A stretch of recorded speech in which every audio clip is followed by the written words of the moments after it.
కృత్రిమ శాఖీయ వ్యాప్తి. కృత్రిమ శాఖీయ వ్యాప్తిలో 3 రకాలున్నాయి. ఛేదనము, అంటుతొక్కుట, అంటుకట్టుట.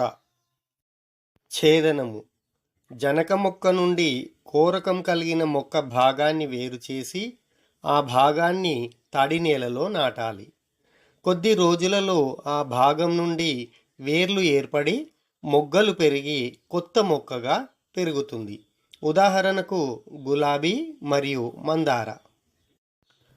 అంటుతొక్కుట ఒక మొక్కలో నేలకు దగ్గరగా ఉన్న ఒక కొమ్మను ఎంచుకొని దానిని నేలపై ఉంచి దాని చివరి భాగము నేలపైకి కొద్దిగా ఉండేలా మట్టితో కప్పాలి.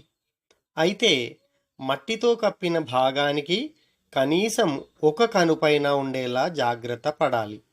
కొద్ది కాలం తర్వాత ఈ కప్పి ఉంచిన భాగం నుండి కొత్త వేర్లు ఉత్పత్తి అవుతాయి. అప్పుడు ఈ కొమ్మను జనక మొక్క నుండి వేరు చేయాలి. వేర్లను ఉత్పత్తి చేసిన భాగము కొత్త మొక్కగా పెరుగుతుంది. ఉదాహరణకు మల్లె మరియు గన్నేరు. అంటుకట్టుట ఈ పద్ధతిలో మనకు కావలసిన లక్షణాలు ఉన్న 2 మొక్కలను ఒకే మొక్కగా పెంచుతాము.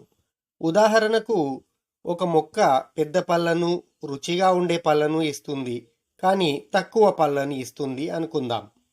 ఇంకొక మొక్క చిన్న పళ్ళను, రుచిగా లేని పళ్ళను ఇస్తుంది, కానీ ఎక్కువ పళ్ళను ఇస్తుంది అనుకుందాం.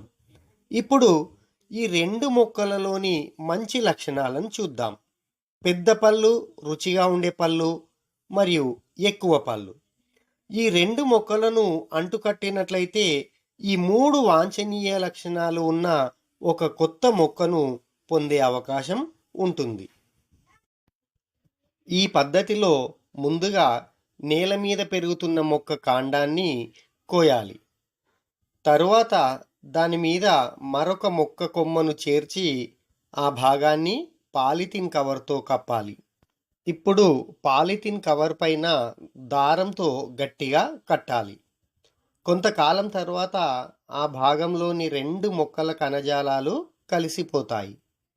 నేల మీద ఉన్న మొక్క భాగాన్ని స్టాక్ అని, పైన ఉన్న మరొక మొక్క నుండి వేరు చేసి అతికించిన భాగాన్ని సయాన్ అని అంటారు.